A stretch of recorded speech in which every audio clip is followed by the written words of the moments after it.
কৌশিকের সঙ্গে আগরওয়ালের ধস্তাধস্তির সময় রিভলভারটা accidentally fire হয়ে যায়নি, কারেক্ট? হ্যাঁ। রিভলভারের গায়ে ফিঙ্গারপ্রিন্টটা মুছে দিয়ে কৌশিকই সেটা মৃত আগরওয়ালের হাতে মুছে দিয়েছিল, কারেক্ট? হ্যাঁ। তাহলে কৌশিককে বাঁচাতে তুমি আমার কাছে মিথ্যে কথা বলেছিলে। আই উইটনেস হিসেবে নকুল ভাই কোর্টে দাঁড়িয়ে যে কথা বলে গেল তাতে তোমার মনে হয় না যে আমি বেকসুর কৌশিককে খালাস করে আনতে পারবো? প্র্যাকটিসটা আমার কাছে একটা লড়াই, এই লড়াই আমি কোনোদিন হারিনি, আজও হার মানবো না। সাক্ষী নকুল হুই হাজির। মিস্টার হুই, গত 15 জুন সন্ধ্যের পর আপনি আপনার সাহেবের আদেশে বাগানবাড়ি থেকে শহরে মদ কিনতে আসেন, এ কথা কি সত্যি? আগে হ্যাঁ। আচ্ছা, মদ কিনে আপনি যখন আবার বাগানবাড়িতে ফিরে গেলেন তখন রাত কটা হবে? আগে 8:50 আমি আবার বাগানবাড়িতে ফিরে আসি। ঠিক 8:50 আপনি কি করে জানলেন? আগে ওই অনেক দেরি হয়ে গেছে ভেবে সাইকেল থেকে নেবেই আমি একবার ঘড়ি দেখেছিলাম। তারপর কি হলো বলে জানি? আগে ওই সাইকেলটা গাছের গায়ে রাখতে গিয়ে দেখি সেখানে আরেকটা সাইকেল রয়েছে। সেটা কার জানবার জন্য আমি ওই চৌকিদার কাদের আলীর ঘরের দিকে যেতেই সুজাতা দেবীর চিৎকার শুনতে পেলাম। থমকে দাঁড়িয়ে পড়ে পেছন দিকে তাকিয়ে দেখি যে ওই আসামি বিশ্বনাথ দাস মানে কৌশিক মিত্র একটা রিভলভার আমার সাহেবের দিকে বাগিয়ে ধরে আছে, আর আমার সাহেব ঘর থেকে ছুটে বেরিয়ে আসছে। আর দরজা পেরোবার আগেই শুনলাম একটা গুলির আওয়াজ। তারপর দেখলাম চৌকাঠের ওপর মুখ থুবড়ে সাহেব পড়ে গেলেন।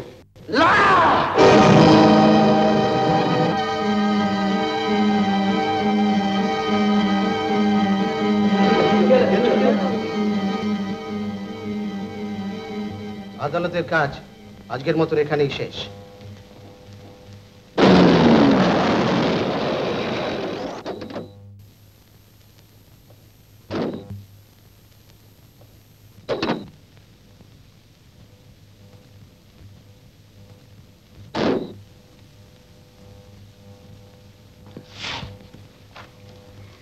আসুন আসুন মেসে আসুন। এখন কেমন আছো? ভালো আছি। এখন নিশ্চয়ই আপনারা মামলা নিয়ে আলোচনা করবেন, আমি একটু পাশের ঘরেই আছি। Thank you. নকুল হুই যে উল্টো সুরে কথা বলছে, এখন কি করা যায় না? সেইটাই তো ট্র্যাজেডি অরূপ। আমার ক্লায়েন্ট যদি সব সত্যি কথা বলতো তাহলে কেসটা চেহারা অন্যরকম হতো। এই কথা আপনি বলতে পারেন, আমি আপনাকে সত্যি কথা বলিনি, কিন্তু আমি যা চেয়েছিলাম তা তো হলো না। এরপরেও কি আপনি আমার সব কথা শুনবেন? তুমি সত্যি বলছো না জেনেও এই কেসটা তোমার আমি হাতে নিয়েছিলাম।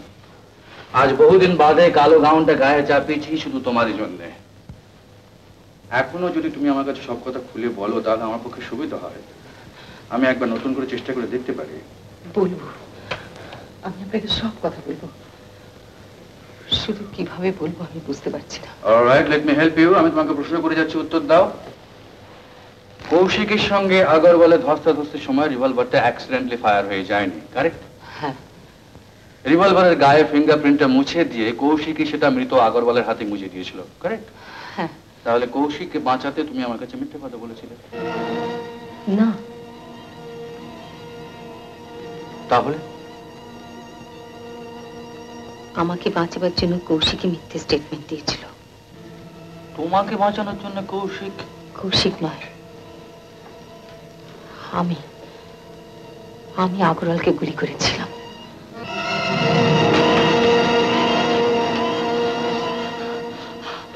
করো না, নাবিয়ে রাখো।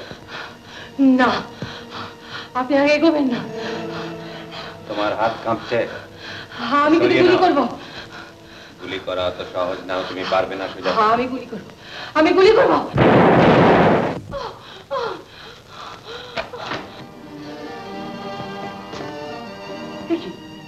কি করলেন আপনি? একেবারে এগোবেন না, আমি কিন্তু আপনাকে গুলি করব। একেবারে খুন করে ফেললেন? খুন করলে যে ফাঁসি হয়, পুলিশ আসবে, আর তখন আপনি কি করবেন? তাহলে কি হবে? জেল হবে, ফাঁসি হবে, আরো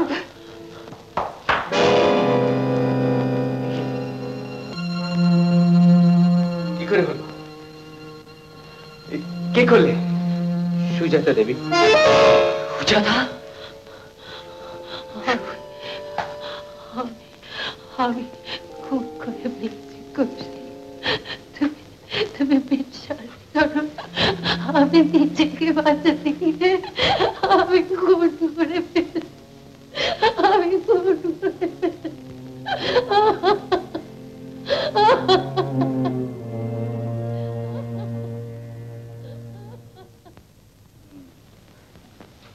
অফকোর্স আত্মরক্ষার জন্য তুমি যা করেছো তা ঠিকই করেছো সুজাতা, কিন্তু তারপর তারপর কি হলো?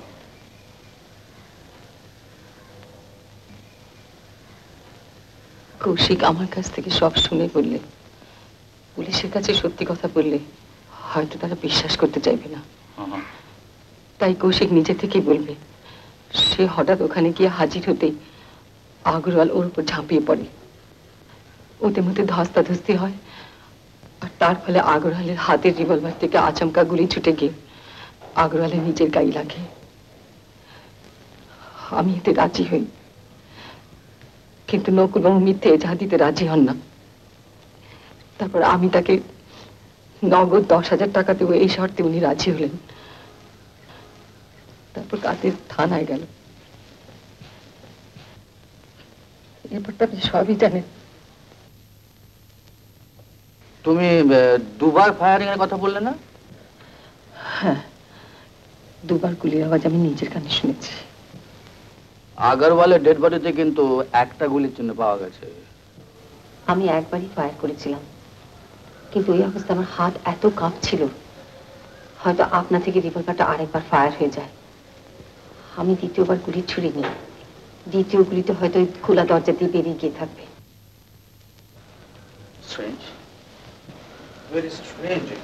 আমি বলছি না বাবু, এই ব্যাপারে কিন্তু আমাদের নতুন করে ভাবা দরকার। এখন কথাটা কি জানো আরো, আই উইটনেস হিসেবে নকুল হয়ে কোর্টে দাঁড়িয়ে যে কথা বলে গেল তাতে তোমার মনে হয় না যে আমি বেকসুর কৌশিককে খালাস করে আনতে পারবো? এদিকে আগরওয়াল মারা যাওয়ার পরে কাদের আলী উধাও, সে যে কোথায় কি করছে কেউ জানে না। এখন প্রশ্ন হলো যে প্রসিকিউশন যদি তাকে লুকিয়ে রেখে তালিম দিয়ে কোর্টে দাঁড় করিয়ে বলায় যে নকুল হয়ে যে কথা বলে গেল সব সত্যি, তাহলে তো কোনো কথাই নেই, কৌশিককে আমরা কোনো মতেই বাঁচাতে পারছি না। তাহলে যদি আমার পরামর্শ শোনো সুজাতা, তাহলে আমি বলবো যে সমস্ত ঘটনাটা তোমার আগাগোড়া স্বীকার করে নেওয়াই উচিত। আপনি কি বলছেন? এই ছাড়া আমি তো আর কোনো অল্টারনেটিভ খুঁজে পাচ্ছি না।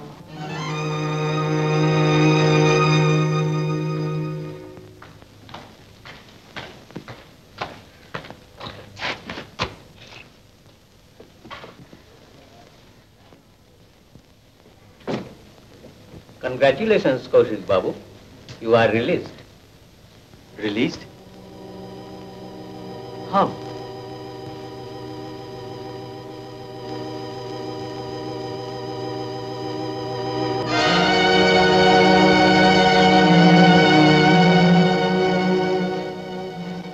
এই বুদ্ধি সুজাতাকে কে দিল?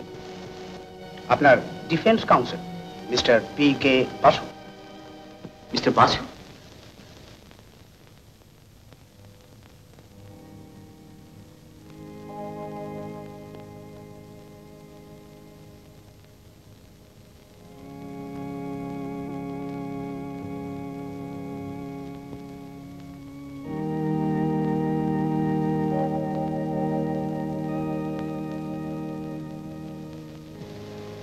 ঘুমোতে যাবে না?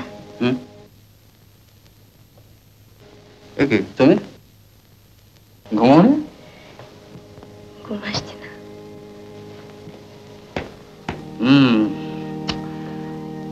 বড় ভাবনায় পড়েছি রানু। এত বছর পরে প্র্যাকটিস করতে গিয়ে বারবার মনে হচ্ছে আমি কি ভুল করলাম। কি হয়েছে তোমার? আমাকে বলো না। এই দেখো না, কৌশিককে বাঁচাতে সুজাতাকে হাজতে পাঠালাম, কিন্তু এই কাজটা করতে যে আমায় কত কষ্ট পেতে হয়েছে সেটা ওদের বোঝাবো কেমন করে? ওরা বুঝবেও না, ওদের বোঝানো যাবে না।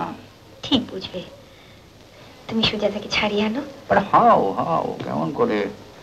খুনের পেছনে আসল সত্যটা যে আমি এখন আবিষ্কার করে উঠতে পারছি না। এনিওয়ে, ভেবো না রানু, প্র্যাকটিসটা আমার কাছে একটা লড়াই। এই লড়াই আমি কোনোদিন হারিনি, আজও হার মানবো না। আমি জানি তুমি ঠিক জিতবে। রানু, তুমি যাও, শুয়ে পড়ো, আমি একটু পরে আসছি। বেশি দেরি করো না কিন্তু।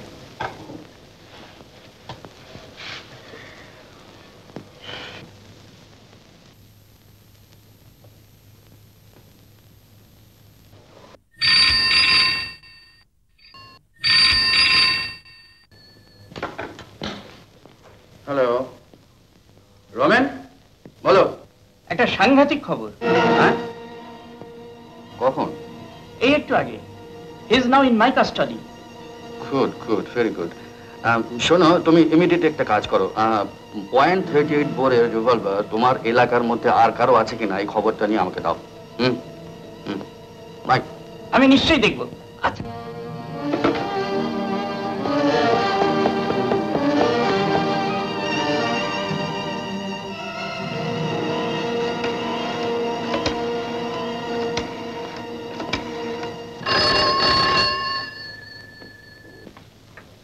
Hello, Ghosh speaking.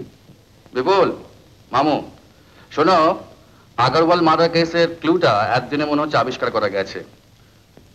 তুমি একটা কাজ করো, তুমি ডিস্ট্রিক্ট ম্যাজিস্ট্রেট হিসেবে, আই মিন তোমার অফিসিয়াল ক্যাপাসিটিতে, কাল সন্ধ্যের পরে আগরওয়ালের বাগান বাড়িতে সবাইকে ইনভাইট করো।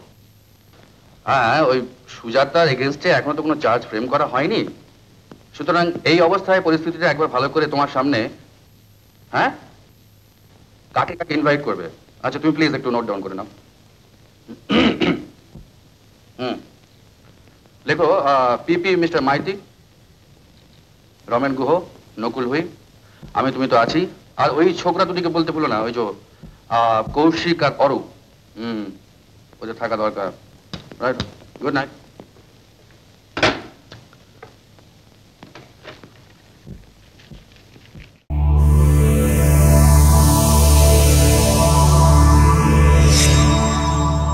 উত্তম কুমারের সেরা সিনেমা দেখতে হলে ডাউনলোড করুন ক্লিক অ্যাপ।